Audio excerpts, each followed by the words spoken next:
continuing our read through the Bible verse by verse, and I've reached Genesis chapter 14. As the chapter begins, Abraham and Lot have just separated, and Abraham has received his third visitation from God. Just like aliens, leprechauns, ghosts, and hot tips on the horses, these divine visitations almost invariably occur when someone is on their own. Now, God has previously stated, "Get thee out of thy country, and I will make of thee a great nation. and then, Unto thy seed will I give this land. and just now. For all the land which thou seest, to thee will I give it." So God is obviously going for the hard sell here. And it's not surprising really. Like all estate agents, he knows that closing the deal is the be-all and end-all, especially when the property you are selling is not up to much. Abraham, the wandering Aramean, though oddly from Chaldea, can hang his hat anywhere in the world he pleases. He can choose to pitch his tent in any lush, fertile, welcoming and sparsely populated corner of the planet he wants. But God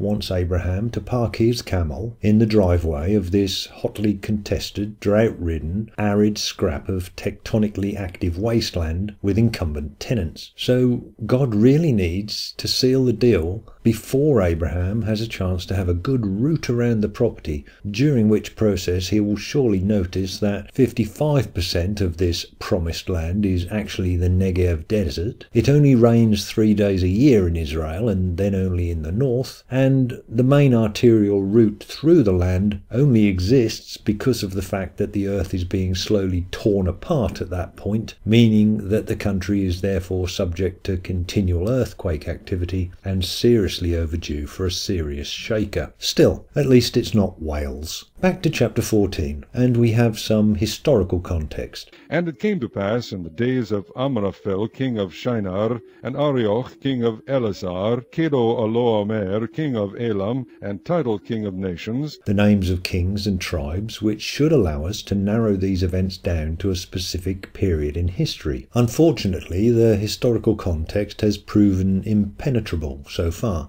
That's not to say it's not an accurate portrayal of the geopolitical state of the region at one time, just that historians have not as yet been able to connect the 4 rulers mentioned, led by a king of Elam, with known rulers or a known period in history. But the general background is not alien to the history of the period. A dominant civilization and ruler would ally through trade and treaty with multiple vassal states and police an extended region, demanding tribute from non-aligned states. The Bible tells us that the cities of the Jordan Valley rebelled against Elam, refusing to pay tribute, and so battle was joined at the Vale of Siddim, which is the Salt Sea. It's not disputed that the location of the Vale of Siddim is most likely to the south of the Dead Sea. The King James tells us that the Vale of Siddim was full of slime pits. This is now translated as tar pits, and the area is well known through history as a source of tar and bitumen. Indeed, Josephus tells in some detail of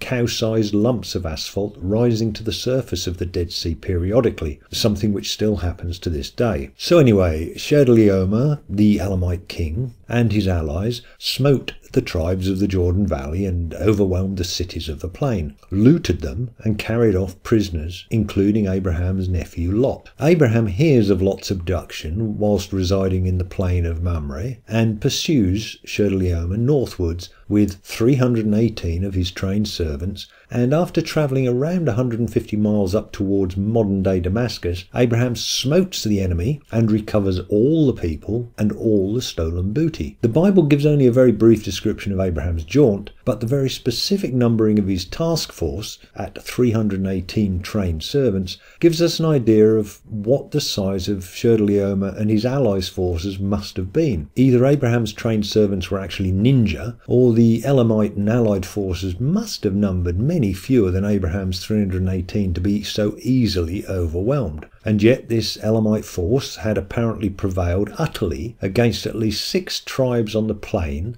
and then the combined forces of the 5 kings of Sodom Gomorrah, Admah, Zeboim, and Bela at the Battle of Siddim. To put some context to this, the 15th century BCE Battle of Megiddo, the first well-documented battle between Thutmose III and the Canaanites, is thought to have involved around 1,000 chariots and 10,000 infantry on each side. What this tells us about this story in Genesis, I don't know. It certainly attempts to portray Abraham as much more than a shepherd. Even the small size of the force he raised indicates a powerful tribal leader or a desert sheikh. Upon his victorious return, Abraham is met by the king of Sodom, who tells Abraham to return the people he had freed, but keep all the liberated booty for himself. But no, says Abraham, he won't take even one thread or one shoelace from Sodom, lest thou shouldst say, I have made Abram rich. This would appear to allude to the future fall of Sodom, and is the Bible writer's way of showing that Abraham's hands were not tainted by his interactions with this nest of vermin. Now, squeezed into this return visit with Sodom are 3 verses about Melchizedek, king of Salem. Melchizedek is one of those biblical enigmas. This is his only appearance in the Pentateuch, and scholars cannot even agree on the origins of his name. The Hebrew has him as king of Salem and priest of El Elyon, God Most High. But there is little agreement on who he was or what he is doing here in Genesis. Abraham gets blessed, God gets blessed, and a tithe is paid or given, though what the tithe was and who gave it to whom is also a matter for speculation. Obviously Melchizedek, or perhaps the religious legitimacy his name reflected, was important at the time it was written down, and his meeting with Abraham passed that legitimacy on to Abraham.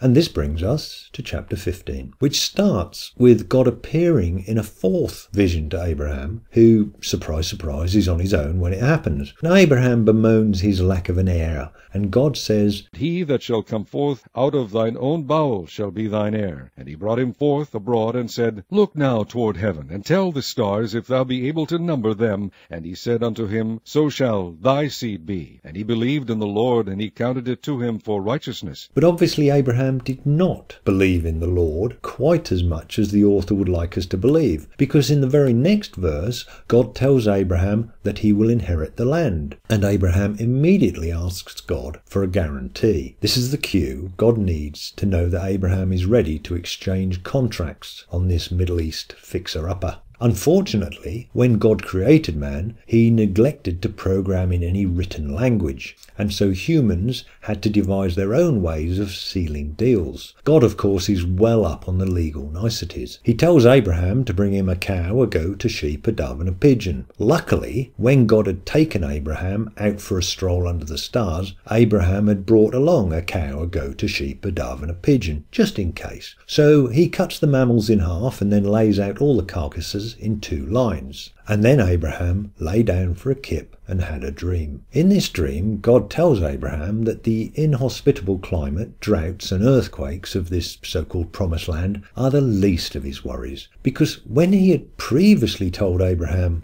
all the land which thou seest, to thee will I give it, what he had actually meant was that Abraham was going to sign a 400-year mortgage of warfare and servitude, and that it wasn't actually Abraham, but 4 generations down the line who would inherit the land, only for them to find that the title deeds and boundary disputes would have them tied up in litigation for the next 2,000 years. Wales is starting to look better. Abraham must have been left wishing he'd had a decent Jewish lawyer handy to read the small print, and perhaps wondering why he'd bothered leaving her in the first place. Now, it should be remembered that Judaism, Christianity and Islam all base their claims and legitimacy on their descent from Abraham. And what happened next is the sole basis upon which the Israeli people, who accounted for around 1 in 13 of the population of Palestine at the end of the First World War, now claim divine right over all the land, remembering that all the land God promised Abraham was from the Nile to the Euphrates. As Abraham slept, he dreamt that he saw a burning lamp trace its way through the carcasses he had laid out on the ground. This is how omniscient, omnipotent beings sign their contracts, apparently.